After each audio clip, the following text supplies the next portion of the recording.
आज फिर बेटा बिना कुछ खाए घर से जा रहा था तो माँ ने बेटे से कहा, बेटा थोड़ा खाना खाकर जा, 2 दिन से तूने कुछ नहीं खाया। तो बेटे ने कहा, देखो मम्मी, मैंने मेरी 12वीं बोर्ड की परीक्षा के बाद सेकंड हैंड बाइक मांगी थी और पापा ने प्रॉमिस किया था कि जरूर लेकर देंगे। आज मेरा आखिरी पेपर है, दीदी को कह देना कि जैसे ही मैं परीक्षा देकर बाहर आऊंगा तब वह पैसे लेकर बाहर खड़ी रहे। मेरे दोस्त की पुरानी बाइक मुझे आज ही लेनी है और हाँ, यदि दीदी वहां पैसे लेकर नहीं आई तो मैं घर वापस नहीं आऊंगा। एक गरीब घर में बेटे मोहन की जिद और माता की लाचारी आमने सामने टकरा रही थी। माँ ने कहा, बेटा तेरे पापा तुझे बाइक लेकर देने ही वाले थे, लेकिन पिछले महीने एक्सीडेंट, इससे पहले कि माँ अपनी बात पूरी कर पाती उससे पहले मोहन बोला, मैं कुछ नहीं जानता, मुझे तो बाइक चाहिए ही चाहिए। ऐसा बोलकर मोहन अपनी मम्मी को गरीबी और लाचारी की मझदार में छोड़कर घर से बाहर निकल गया। 12वीं बोर्ड की परीक्षा के बाद भागवत सर एक अनोखी परीक्षा का आयोजन करते थे। हालांकि भागवत सर का विषय गणित था, किंतु विद्यार्थियों को जीवन का गणित भी समझाते थे। उनके सभी विद्यार्थी यह परीक्षा जरूर देने आते थे। इस साल परीक्षा का विषय था मेरी पारिवारिक भूमिका। मोहन परीक्षा कक्षा में आकर बैठ गया। उसने मन में गांठ बांध ली थी कि यदि मुझे बाइक नहीं लेकर देंगे तो मैं घर नहीं जाऊंगा। भागवत सर ने क्लास में सभी को पेपर बांट दिए। पेपर में कुल 10 प्रश्न थे।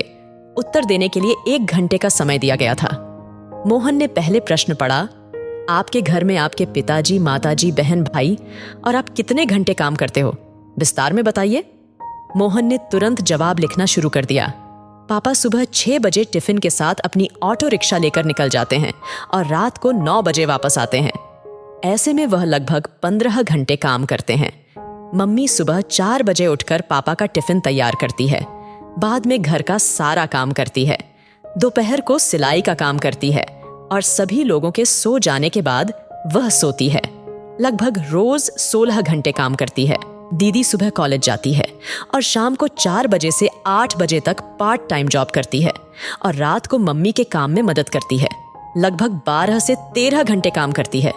मैं सुबह 6 बजे उठता हूँ और दोपहर को स्कूल से आकर खाना खाकर सो जाता हूँ। शाम को अपने दोस्तों के साथ टहलता हूँ।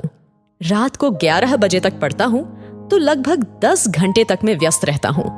पहले सवाल के जवाब के बाद मोहन ने दूसरा प्रश्न पढ़ा, आपके घर की मासिक कुल आमदनी कितनी है? तो मोहन ने जवाब लिखना शुरू किया, मेरे पापा की आमदनी लगभग 10,000 है। मम्मी और दीदी मिलकर 5,000 कुल जोड़ लेते हैं। कुल आमदनी 15,000 रुपए है। प्रश्न नंबर 3 था, मोबाइल रिचार्ज प्लान, आपकी मनपसंद टीवी पर आ रही 3 सीरियल के नाम, शहर के एक सिनेमा हॉल का पता और अभी वहां चल रही मूवी का नाम बताइए। सभी प्रश्नों के जवाब आसान होने के कारण मोहन ने फटाफट 2 मिनट में लिख दिए। अब बारी थी प्रश्न नंबर 4 की और 4 नंबर प्रश्न था, 1 किलो आलू और भिंडी की कीमत क्या है? 1 किलो गेहूं, चावल और तेल की कीमत बताइए और जहां पर घर का गेहूं पिसाने जाते हो उस आटा चक्की का पता भी बताइए। मोहन को इस सवाल का जवाब नहीं आया। उसे समझ में आया कि हमारे दैनिक आवश्यक जरूरत की चीजों के बारे में तो उसे थोड़ा भी पता नहीं है। मम्मी जब भी कोई काम बताती थी तो मना कर देता था। आज उसे समझ में आया कि बेकार की चीज मोबाइल रिचार्ज, मूवी का ज्ञान ही जरूरी नहीं है, अपने घर के कामों की समझ होना भी बहुत जरूरी है।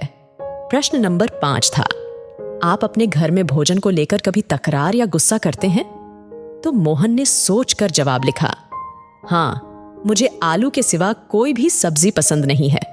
यदि मम्मी और कोई सब्जी बनाए तो मेरे घर में झगड़ा होता है। कई बार मैं बिना खाना खाए उठ खड़ा हो जाता हूँ। इतना लिखते ही मोहन को याद आया कि आलू की सब्जी से मम्मी को गैस की तकलीफ होती है, पेट में दर्द होता है। मम्मी अपनी सब्जी में एक बड़ी चम्मच अजवाइन डालकर खाती है। एक दिन मैंने गलती से मम्मी की सब्जी खा ली थी और फिर मैं थूक दिया था और फिर पूछा था कि मम्मी तुम इतनी कड़वी सब्जी क्यों खाती हो?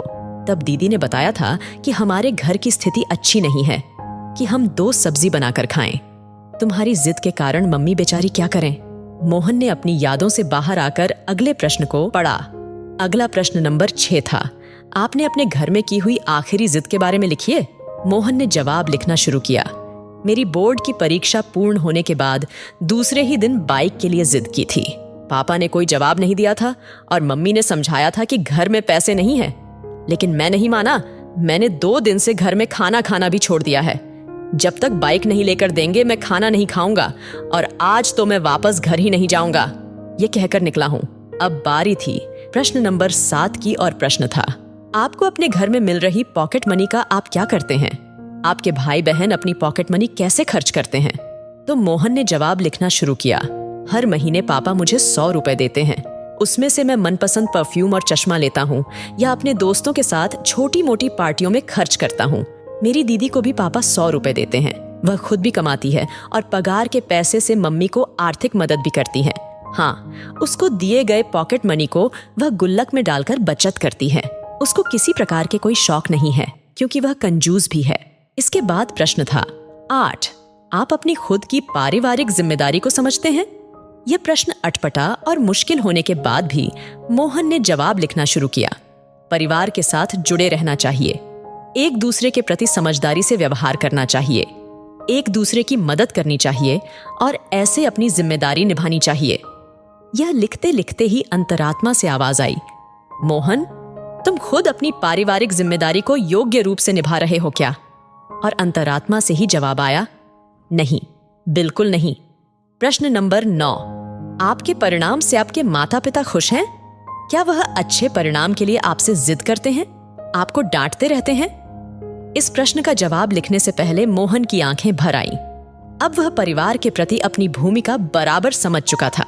उसने लिखने की शुरुआत की, वैसे तो मैं कभी भी मेरे माता पिता को आज तक संतोषजनक परिणाम नहीं दे पाया हूं, लेकिन इसके लिए उन्होंने कभी भी जिद नहीं की। मैं बहुत बार अच्छे रिजल्ट के प्रॉमिस तोड़े हैं, फिर भी हल्की सी डांट के बाद वही प्रेम बना रहता है।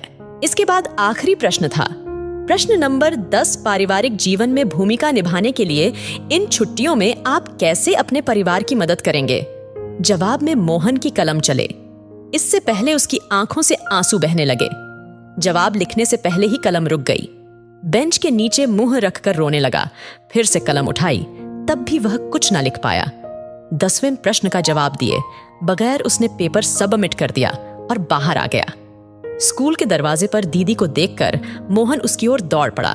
जैसे ही दीदी के पास पहुंचा, दीदी ने कहा, भाई, यह ले 8,000 मम्मी ने कहा है कि बाइक लेकर ही आना। दीदी ने मोहन को पैसे पकड़ा दिए।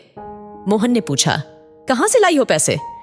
तब दीदी ने बताया, मैंने मेरे ऑफिस से 1 महीने की सैलरी एडवांस मांग ली। मम्मी भी जहां काम करती है वहीं से उधार ले लिया और मेरी पॉकेट मनी की बचत से निकाल लिए। ऐसा करके तुम्हारी बाइक के पैसे की व्यवस्था हो गई है। मोहन की दृष्टि पैसों पर स्थिर हो गई थी। दीदी फिर बोली, भाई मम्मी को बोलकर निकले थे कि पैसे नहीं दोगे तो मैं घर पर नहीं आऊंगा। अब तुम्हें समझना चाहिए कि तुम्हारी भी घर के प्रति जिम्मेदारी है। मुझे भी बहुत शौक है, लेकिन मैं अपने शौक की बजाय अपने परिवार को ज्यादा महत्व देती हूँ। तुम हमारे घर के सबसे लाडले हो, इसलिए पापा के पैर में फ्रैक्चर होने के बावजूद भी रोज ऑटो चलाते हैं ताकि तुझे बाइक दिलाने का प्रॉमिस पूरा कर सके। बाकी तुमने तो अनेकों बार अपने प्रॉमिस तोड़े ही है ना। मोहन के हाथ में पैसे देकर दीदी घर चली गई। उसी समय मोहन का दोस्त वहां अपनी बाइक लेकर आ गया। उसने अच्छे से बाइक को चमका दिया था। दोस्त ने कहा, ले मोहन, आज से यह बाइक तुम्हारी। सब 12,000 रुपए में मांग रहे थे, मगर यह तुम्हारे लिए 8,000 में। मोहन बाइक की ओर एकटक देख रहा था और थोड़ी देर बाद बोला, दोस्त, तुम अपनी बाइक उसे 12,000 वाले को ही दे देना। मेरे पास पैसे की व्यवस्था नहीं हो पाई है और होने की संभावना भी नहीं है। यह कहकर मोहन सीधा भागवत सर की केबिन में जा पहुंचा। भागवत सर ने मोहन की ओर देखा और पूछा, अरे मोहन, कैसा लिखा है पेपर में? तब मोहन बोला, सर, यह कोई पेपर नहीं था, यह तो मेरे जीवन के लिए दिशा निर्देश था। मैंने एक प्रश्न का जवाब छोड़ दिया है, किंतु वह जवाब लिखकर नहीं, अपने जीवन की जवाबदेही निभा कर दूंगा। और इतना कहकर भागवत सर के चरण स्पर्श किए और अपने घर की ओर निकल पड़ा। घर पहुंचते ही मोहन ने देखा कि मम्मी पापा दीदी सब उसकी राह देख रहे थे। मोहन को देखते ही मम्मी ने पूछा, बेटा, बाइक कहाँ है? मोहन ने दीदी के हाथों में पैसे थमा दिए और कहा, सॉरी, मुझे बाइक नहीं चाहिए और पापा, मुझे ऑटो की चाबी दो। आज से मैं पूरी छुट्टियां ऑटो चलाऊंगा और आप थोड़े दिन आराम करेंगे। और मम्मी, आज मेरी पहली कमाई शुरू होगी। इसीलिए तुम अपनी पसंद की सब्जी ले आन। रात को हम सब साथ मिलकर खाना खाएंगे। मोहन के स्वभाव में आए परिवर्तन को देखकर मम्मी ने उसको गले लगा लिया और कहा, बेटा, सुबह जो कहकर तुम गए थे वह बात मैंने तुम्हारे पापा को बताई थी और इसलिए तुम्हारे पापा दुखी हो गए। काम छोड़कर घर वापस आ गए। भले ही मुझे पेट में दर्द होता हो, लेकिन आज तो मैं तेरी पसंद की ही सब्जी बनाऊंगी। तब मोहन ने कहा, नहीं मम्मी, अब मैं समझ गया हूं कि मेरे घर परिवार में मेरी भूमिका क्या है। मैं रात को आपकी पसंद की सब्जी ही खाऊंगा। परीक्षा में मैं आखिरी जवाब नहीं लिखा, वह प्रैक्टिकल करके दिखाना है।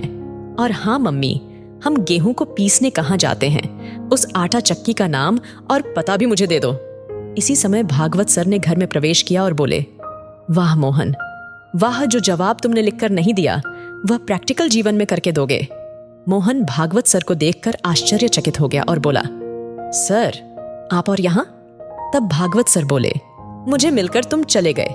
उसके बाद मैं तुम्हारा पेपर पढ़ा, इसलिए तुम्हारे घर की ओर निकल पड़ा। मैं बहुत देर से तुम्हारे अंदर आए परिवर्तन को सुना। मेरी अनोखी परीक्षा सफल रही और उस परीक्षा में तुमने पहले नंबर पाया है। ऐसा बोलकर भागवत सर ने मोहन के सर पर हाथ रख दिया और उसे आशीर्वाद दिया। मोहन ने तुरंत ही भागवत सर के पैर छुए और ऑटो रिक्शा चलाने के लिए निकल पड़ा।